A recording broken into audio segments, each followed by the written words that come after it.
Friends, आप सभी लोगों से दोबारा मिलकर बहुत अच्छा लगा।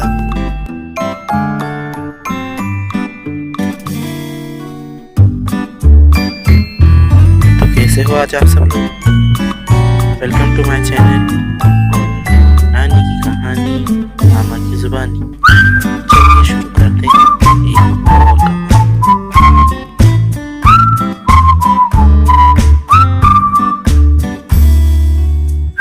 ऐसे ही मजेदार वीडियो देखने के लिए चैनल को लाइक करें, सब्सक्राइब करें। चलिए शुरू करते हैं। हमारी आज की कहानी है एक चरवाहे की जिसका नाम था राजू। राजू बकरियां चराने के लिए जंगल में जाता था। राजू के गांव में जंगली जानवरों का बहुत आतंक था। गांव के लोग उनसे परेशान रहते थे। राजू के पास ढेर सारी बकरियां थीं। वो अपनी बकरियों से बहुत प्यार करता था। जब वो जंगल में बकरियां चराने के लिए जाता, साथ एक कुल्हाड़ी, एक बांसुरी और कुछ खाने का सामान साथ ले जाता। जब तक बकरियां चारा चरती तब तक वो लकड़ी काट कर जमा कर लेता। बाकी टाइम वो बांसुरी बजाकर गुजारता। पर एक दिन की बात है, जब राजू बकरियां चराकर अपने घर जाने वाला था तो उसने अपनी सारी बकरियों को पहले गिनना शुरू किया। 1 2 3 4। अरे एक बकरी तो उसमें कम थी। राजू ने सोचा कि एक बकरी कहाँ गई होगी। उसने पूरे जंगल में ढूंढा मगर उसे कहीं भी बकरी नहीं मिली। बहुत ढूंढने के बाद राजू ने देखा कि उसकी बकरी को एक भेड़िए ने पकड़ रखा है। राजू ने सोचा अगर मैं भेड़िए के सामने जाऊंगा तो वो तो मुझे भी खा जाएगा। फिर उसने एक प्लान बनाया और वो जाकर झाड़ियों में छुप गया और जोर जोर से झाड़ियाँ हिलाकर बकरी की आवाज़ निकालने लगा। मैं भेड़िए ने सोचा शायद झाड़ियों में एक और बकरी है, तो वो उसको पकड़ने के लिए उसके पीछे दौड़ा और राजू उसके पीछे से अपनी बकरी लेकर भाग गया। जब भेड़िए ने देखा कि अरे झाड़ियों में तो कुछ नहीं है, तो वो वापस अपनी बकरी के पास आया मगर उसने देखा कि वो बकरी तो राजू लेकर भाग रहा है। भेड़िए ने उसका पीछा किया। राजू तेजी से अपने गांव की तरफ भागा। जब वो गांव पहुंचा तो भेड़िए ने भी उसका पीछा किया। भेड़िए को अपने पीछे आता देख गांव में राजू पहुंचने के बाद गांव वालों को शोर मचाकर बुलाने लगा। जैसे ही गांव वाले इकट्ठा हुए तो राजू ने उन लोगों को बताया कि भेड़िए ने उसके ऊपर हमला किया और उसकी बकरियों को खाने की कोशिश की। गांव वालों ने इकट्ठा होकर राजू के साथ भेड़िए को पकड़ा और उसको मार मार कर लाठियों से पीट पीट कर मार डाला। इस कहानी से हमको ये सीखने को मिला कि अगर आदमी चाहे तो अपनी समझबूझ से बड़े खतरे को टाल सकता है, तो हमें घबराना नहीं चाहिए। ऐसे ही मज़ेदार वीडियोस देखने के लिए चैनल को लाइक करें और सब्सक्राइब करें।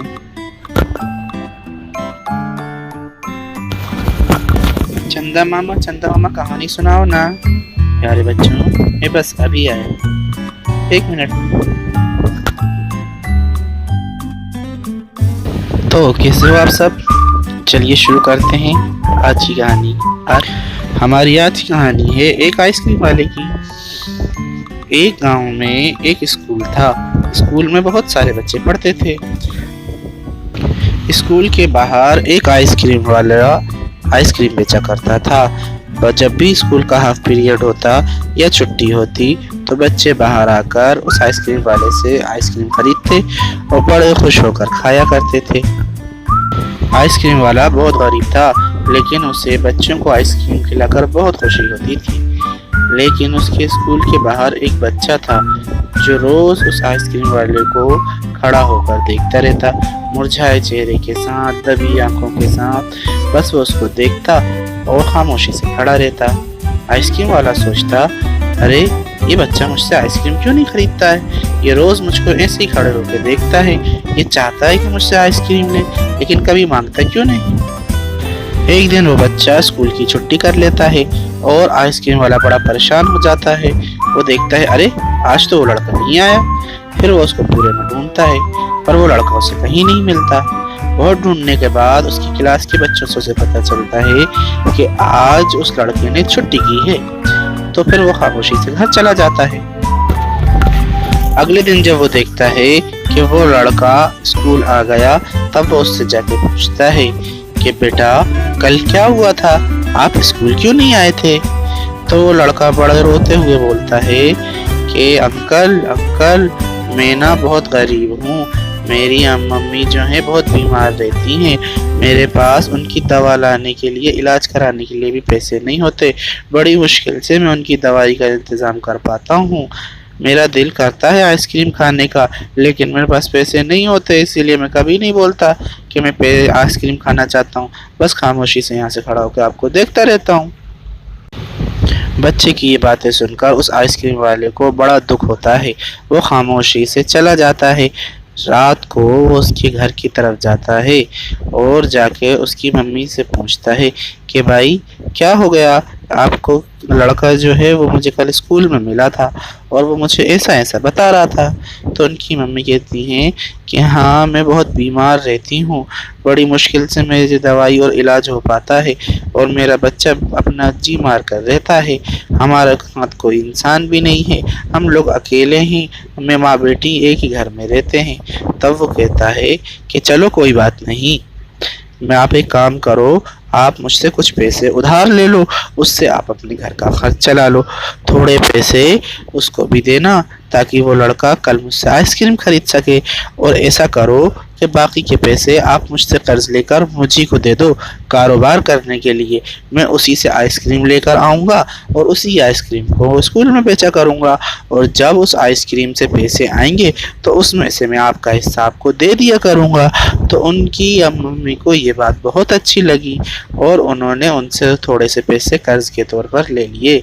धीरे धीरे जब पैसे आने लगे तो वो थोड़ा थोड़ा कर्ज बराबर करती जाती और पैसे अपने मुनाफे के पैसे अपने पास रखती जाती। धीरे धीरे उस बच्चे के पास भी पैसे रहने लगे और वो भी रोज़ अपनी आइसक्रीम खरीदने लगा, और आइसक्रीम वाले को भी ऊपर वाले ने बहुत बरकत दी।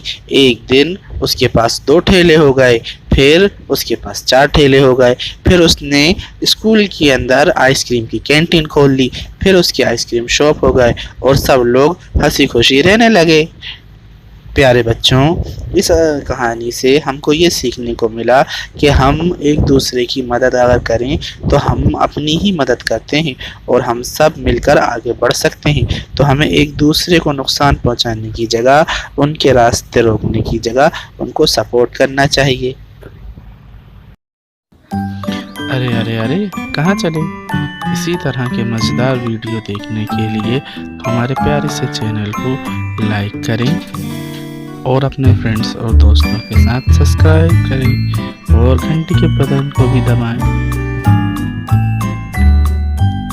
जिससे हमारी कहानियाँ सबसे पहले आप तक पहुँचें। मैं मिलूँगा आपसे अगले वीडियो में, तब तक के लिए बाय बाय।